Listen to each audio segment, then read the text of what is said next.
Track and field is a story of triumph, I would say. It's, yes, you're competing against, other runners, but it's really more about internally. How far can I push myself? How fast can I go? How much can I push through, this pain that I'm feeling in my legs, how tired I am.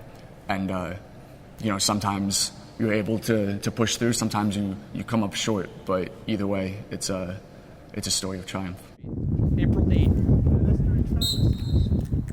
Well, I mean, any coaches in any sports, philosophy varies, but, all my coaches believe in working hard. And, I remember specifically last year at our city championship meet, in a relay that we actually won, I was running around and, I hear Coach Byrne on the side and he's like, "Go now, Joe, go now." And so I kind of because he was able to do that for me, I kind of kicked it into another gear and we ended up winning. And, there's more to just coaching than, for track and field, there's more to just coaching than giving you a workout, and just telling you go out and run some laps at some time. There's and especially for sprinting when you have to work in, the mechanical aspects, especially when you get in the starts, that's all something that needs to be taught to you. And so, my coaches, again, have been very knowledgeable, and, I can't thank them enough for all the knowledge they've given me the last 4 years. Nice. You feel yourself looking at it? When you take off right here, right? And you're up in the air, and you look down at it. Once you look down, come here, stand here, check this out. Stand here.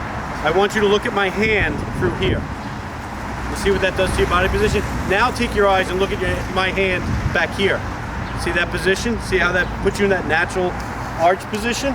So once you do this, your butt goes out. You want to be up and drive and arch, okay?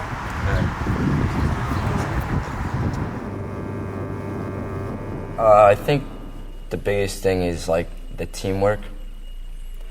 It's a little cliche, but it's like you're all in the same boat working for the same goal in the end, and the effect that every person has on the outcome is so strong and crucial. So even like the slightest little thing can affect everyone. So it's really got to be 100% teamwork and commitment to each other. First things first, you got to learn to trust yourself. Learn to trust your hands. Learn to trust the feel of the blade and its depth in the water. And coxswains, they need to be able to trust you too. In my instance as a coxswain, it's like showing that you can do it time and time again so that they have the trust in you, whether it's at practice or even at race day. Attention, go. The mentality of Chaminade is a lot stronger than, in my opinion, a lot of teams. There's a lot more of a bulldog mentality. You're going to fight as hard as you can than other teams. Well, Coach Moran works hard to give us the hardest schedule we possibly can play every year because he thinks we're able to do that, and I agree with him. And that just means in practice, we are always playing against amazing players in practice, so we just got to work hard there, and we know any other opponent we face is going to be just as hard or easier at practice. I think our advantage is that we play as a team. Like, all of our coaches make sure we know our specific roles for the team. Like, no one person is better than the rest of us. So, like, no one tries to do too much. We all do what we're on the team to do, and that helps us win. All I ask is you guys go out and work hard. You in? Let's go. Hands in. Let's go, baby! The main goal is just putting the team above yourself. Just love how baseball is such a mental game. It's a game of failure. So if you fail 7 out of 10 times, you're doing your job. So it's just a game of you need to have a good mental makeup. Because if you don't, then baseball's not for you. You have to know how to handle failure. That's the biggest thing, handling failure, and just keep working when things don't go your way, because if you put the work in, it will. Over the winter, and all my teammates, we all work extremely hard, and even during practices during the season, it's all about putting in, because as they say, you practice the way you play. So if you don't practice well, you're not going to play well. You're training for the perfect scenario every time, but oftentimes that's not what happens. I think that's what's so special about it, is that there's nothing perfect. and it's kind of being able to do your best in the face of adversity that makes it so interesting. In the past 4 years, it's different because prior to that, I was kind of on my own. There isn't really as much of a team mentality. It's all just you. How can you do personally? And then I feel as though once I started playing here at Chaminade, it's more of a how can I benefit the team? How can I cause us to do better, not myself?